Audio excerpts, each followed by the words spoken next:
Good afternoon. I'm California State Treasurer Fiona Ma, and I would like to welcome you to this CalABLE webinar. As State Treasurer, I believe that CalABLE is an excellent financial tool for Californians with disabilities. For the first time, eligible individuals on means-tested benefit programs can save up to $100,000 without having their benefits impacted. CalABLE is a game changer, providing people with disabilities a low-cost, tax-advantaged way to save and invest for a better financial future. I am committed to promoting this program and for doing all that I can to continue to help people with disabilities strengthen their financial position to achieve a better life experience. Thank you for joining us today and for your continued support of the CalABLE program. I will turn things over to the CalABLE team to begin today's webinar.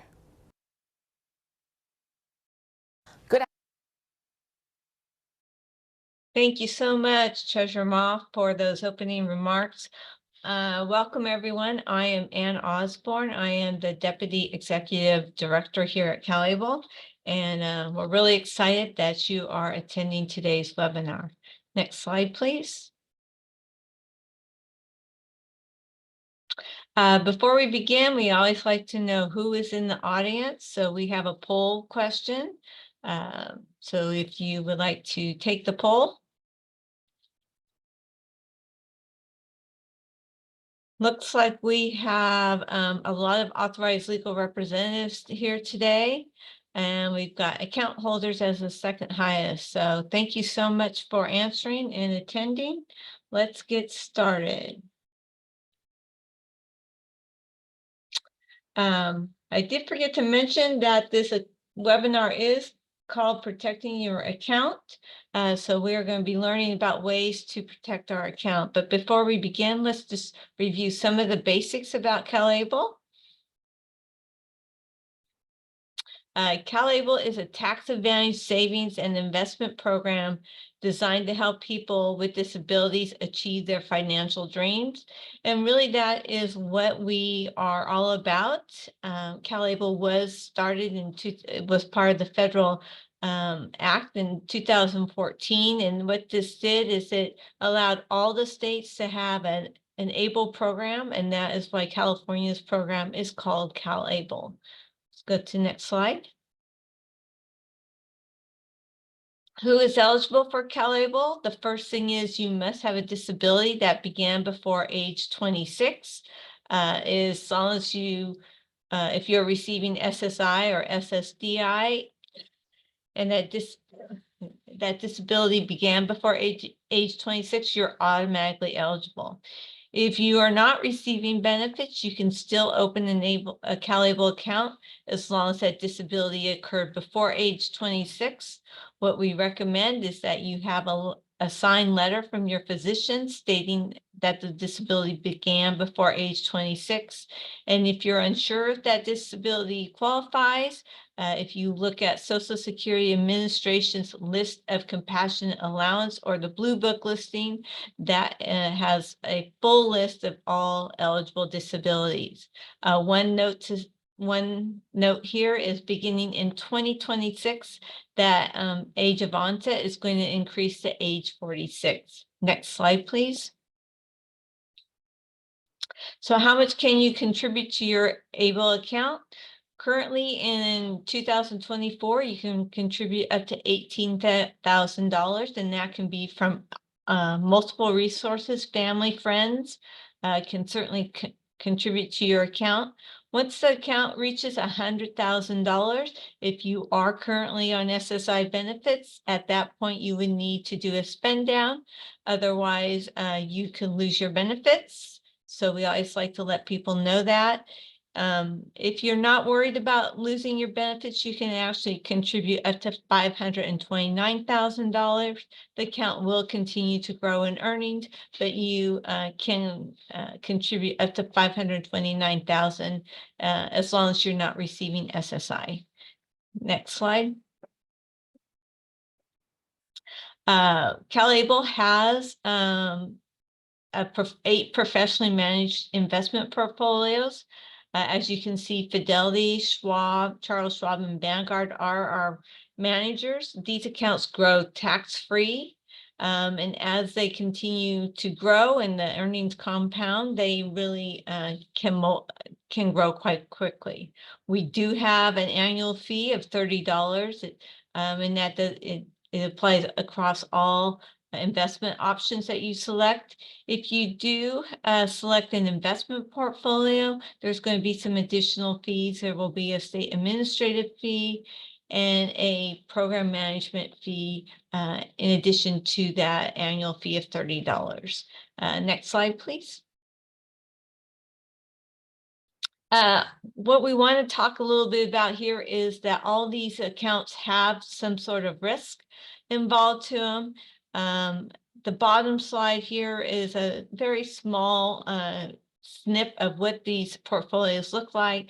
We do have an FDIC insured portfolio, and we do have other portfolios. So we do like to always caution people that any of these portfolios do have a certain amount of risk, and that is why we have different levels for people to invest in. We also have on our YouTube channel, we just introduced this on the CalABLE YouTube channel, is we have investment portfolios. So you can look at these videos and they will talk about the different types of investment opportunities. Next slide, please. As I mentioned, these are our investment portfolios, the FDIC insured portfolio. This is a portfolio that is insured up to $250,000, and that is protected by the bank. However, this portfolio is not protected against fraud, which we will be learning about here momentarily. The income portfolio is made up of stocks and money markets, where our conservative portfolio down to our growth portfolios, those are really dependent on the level of risk you would like to take. And that's what we talked about a little bit earlier. And we do have those YouTube slides that do address these issues as well. So we encourage you to look at both of those options. Next slide, please. And these are investment resources. We have quite a few here for you to look at. We always encourage you to go to the website. You'll see the investment options. Also on the investment tab, you'll see the historical performance of all these different portfolios.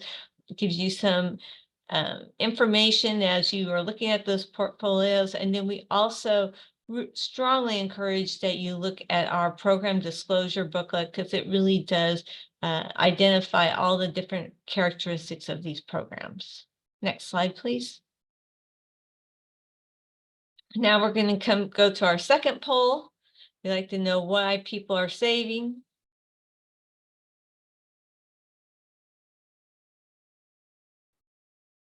Yes, this looks very consistent to what we normally see. Health and wellness is the highest one this time, with recreation and vacation coming in. Oh, second and other. Boy, I haven't seen that one as high this time. Be interested to know what people are saving besides these categories. If you want to let us know, you can type it in the Q&A, and it would be interesting to see what everyone else is saving besides these categories. So please share with us. We'll go to the next slide. We asked what you're saving your money, but we always get asked, what can I spend my money on? And qualified disabilities expenses is what you can spend your money on. And that is defined as anything that can help to improve your health, your independence, or quality of life. So these categories are listed, are just categories that you can use, anything related to education, housing, transportation, health and prevention. That was our highest category this time. So that could be could be saving for an accessible van. It could be getting some additional equipment that you would need, just a multitude of things there. And the other is probably what is considered that and more category. And what we hear a lot of times here are food expenses, people going grocery shopping. So there's just a lot of different things that you can spend your money on. Again, as long as it's related to your health, your independence, or quality of life. That is really the definition you would need to use if you were, when you make those purchases. We always get asked, what can't I spend my money on? And we really suggest gift giving is not something that is considered a qualified disability expense, and anything illegal. So as long as you're not spending your money on those two items, you pretty much can spend it on anything, again, that improves your health, your independence, or your quality of life. Let's go to the next slide. The prepaid card, this is a great feature that we have, and it really acts just like a Visa card. What this means by prepaid is that you're going to need to actually put money on this card. A lot of times people will take money out of their CalABLE account and put it on this card as a way to access their funds, but then they don't have full access to all the funds in their account. So you could put like $100 on this if you wanted to use that during the month, again, to maybe purchase food, maybe some entertainment related expenses, however you would like to access your fund. This is a quick way to do it.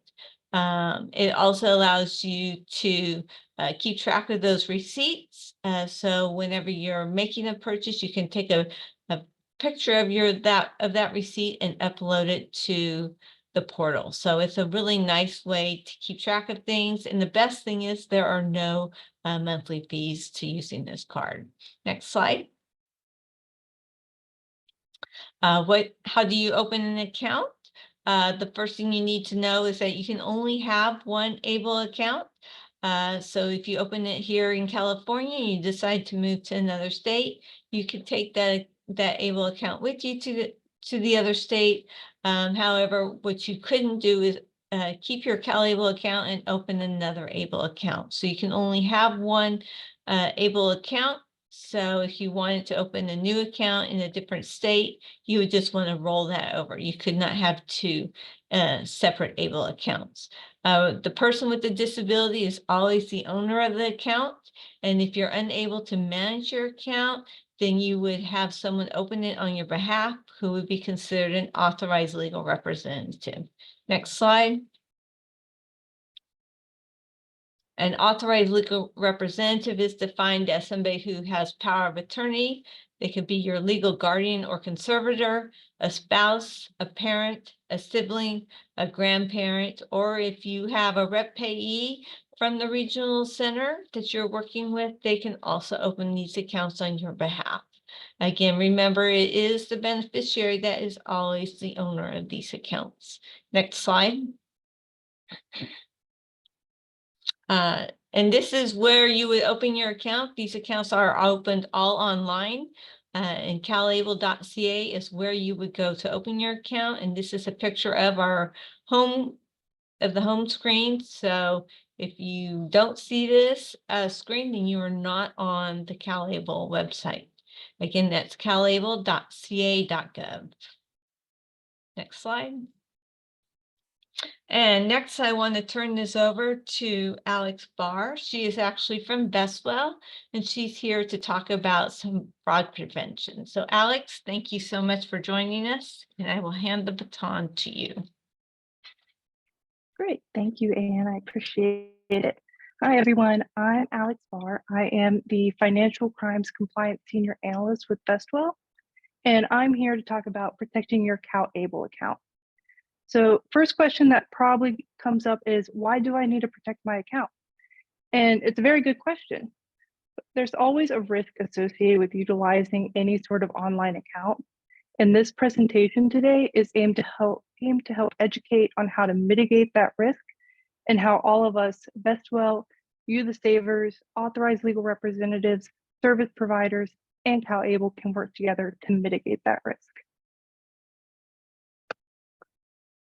Fraud is on the rise every single day, and there are bad actors out there attempting to steal personal information and money. Some ways in which they achieve this is through data breaches. These are security incidents where unauthorized parties gain access to sensitive or confidential information. There are phishing scams. These usually come in the form of emails, phone calls, text messages, and they may ask for information or ask you to click on links or attachments. You'll sometimes see these attempts come from bad actors who are pretending to be your bank or even the FBI. Some tips to identify these phishing scams include looking at the full email address or the full phone number that is in the request that's coming from. Do you recognize the email or phone number? If not, do not respond.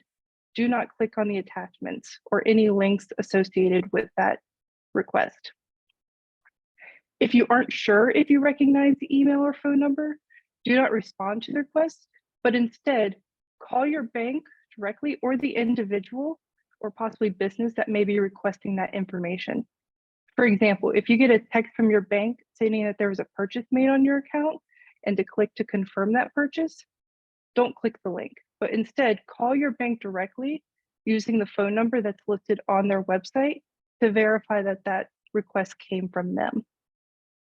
Some of these phishing scams can come off as important or time sensitive or maybe give you a sense of urgency, and they need your attention right that second. So it may be overwhelming and you feel as though you need to respond immediately or take action immediately. Instead of rushing to respond, take a step back, review the sender details, and confirm utilizing the actual phone number, email address on the sender's website, or if it's potentially someone pretending to be a family member, confirm the phone number. If you don't know the phone number, don't respond. Another way that fraud and bad actors come and get accounts is through impersonation. So they may attempt to impersonate you by calling into the call center, stating that they are you, but call center at Vestwell and CalABLE Utilize require verification questions to be answered prior to getting any information on the account. So the bad actor would have to have all your information, know about your account to get access, which is very difficult. So that security measure is to make sure that the call center is speaking to the true account owner. If the call center has any additional concerns to who they're speaking with, they may request documentation to further identify the individual on the line. This could include a government ID, proof of address, or a bank statement potentially. So what is at risk with these fraudulent attempts, data breaches, phishing scams? So your personal identifying information, also known as PII, so that includes your full name, your physical address, your date of birth, your social security number, also your assets, so your banking information, maybe some funds in your accounts, and also account information, so usernames, emails, passwords. Just to give some insight into how bad actors get a hold of the information, data breaches are a big provider to the dark web.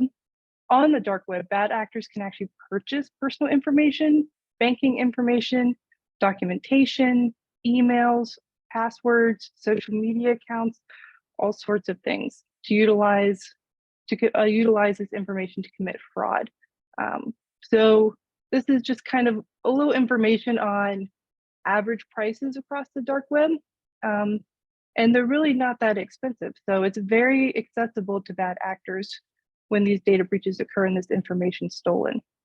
So that's why it's so important to, take this presentation to heart and know how to protect yourself from these sorts of situations. So what is fraud exactly though? Fraud is suspicious or unauthorized activity by external or internal parties to profit or cause loss to others. It is costly, it is fast, and it is overwhelming. Fraud can not only cause loss of funds, but also it costs lots of time, effort, and includes the involvement of multiple resources. On top of this, fraud is constantly evolving, so it's important to stay on top of educating oneself about how to best set yourself up to protect yourself.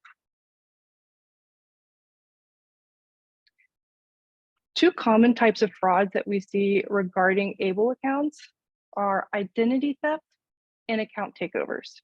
So identity theft is when a bad actor has access to your personal information or your PII and utilizes that information to open up an account. So they may use your information to open up an account and use potentially other people's information or banking information to move those funds into the account. Another type of common fraud we see across CalABLE accounts and ABLE accounts in general are account takeovers. This is when a bad actor has access to your login credential and successfully logged into your account without your authorization. In these cases, bad actors most likely have access to your email, your username, and your password. And when they gain this access, they may change emails, passwords, phone numbers, addresses, and try to prevent you from knowing that they have taken over your account. So with all that information, how can we as a team reduce our risk and identify unusual or unauthorized activity?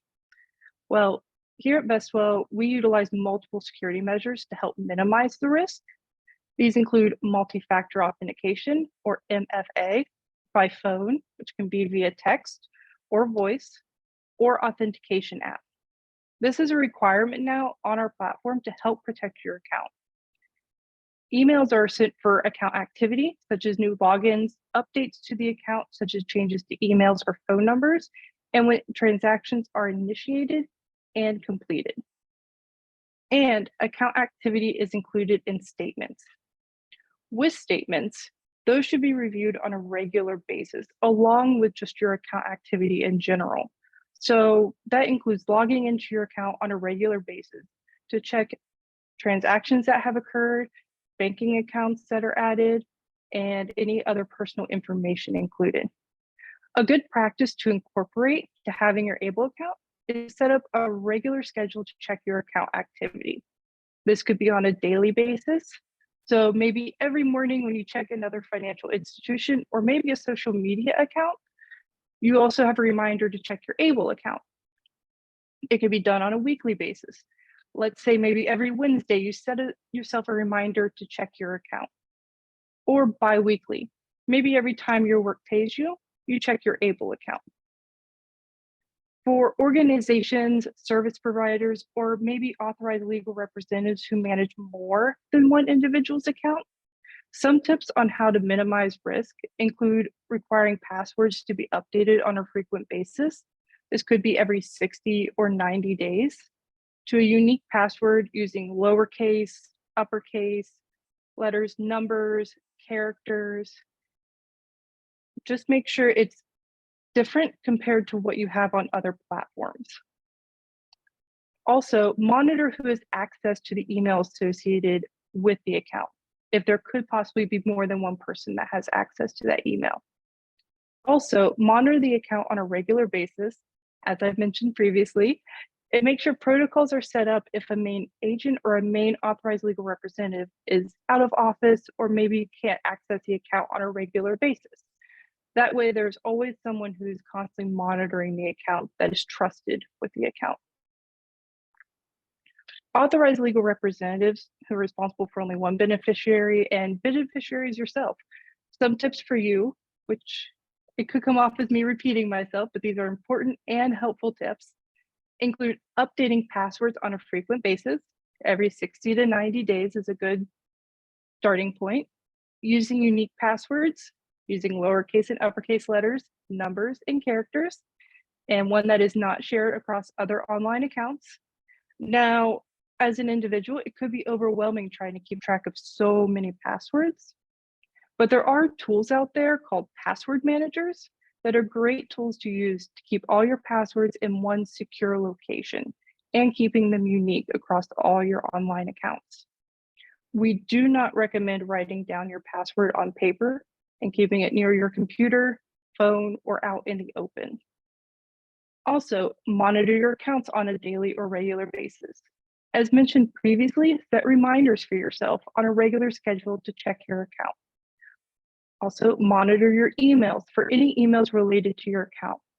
Be sure to check your inbox your sent folder, your junk, and your trash. Reason being is bad actors will sometimes gain access to your email address, and they will forward themselves emails, delete emails, and also sometimes when emails just come in, they may go straight to your junk folder. So always check your junk folder just in case. And importantly, do not click on any links and attachments from unknown senders. This goes hand in hand with the phishing scam segment we talked about earlier. When you get an email, a phone call, or a text message from an unknown email address or phone number, stop, confirm the email or phone number with the business or individual the request is stating that they are. If you cannot verify it or are unsure, reach out to the actual business or individual via their contact on maybe their website or from your phone book if it's someone pretending to be someone that you know. So what if unusual or unauthorized activity occurs on your account? What should you do? If there's unauthorized activity on your account that does not coincide with what you have performed on the account or actions you did not take, escalate. If you know your email address or bank accounts associated with your ABLE account have been compromised, escalate. Who do you escalate it to though? You can reach out to the call center immediately with the phone number provided there and advise that there has been unauthorized activity on your account. They will help you with the next steps regarding your account, and we will begin our investigation. Alongside escalating, you should immediately update your password on your account to a unique password, update the password on your email address to a unique password if you know your email address is compromised, and review the account for any additional unauthorized activity and note it down so you can communicate it to the call center when you escalate. Every second counts with fraudulent activity. So together as a team, we can help minimize our risk in the world of online accounts and help protect your CalABLE account.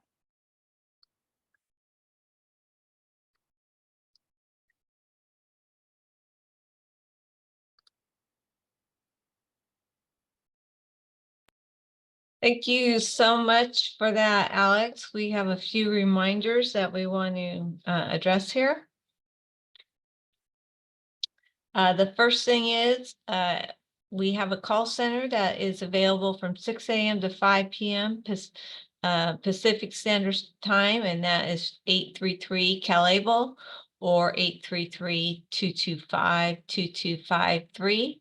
The call center here really is to help you if you have any questions on your account. If you get stuck, let's say downloading documents, they can assist you with that. You're just not sure where to go next, or you just have any questions related to that, that is what the call center is for. So you can certainly always reach out to them if you have any questions related to opening your account. We do have our QR code here that you can also scan, and that will allow you to receive our emails and newsletters by scanning that code. Next slide.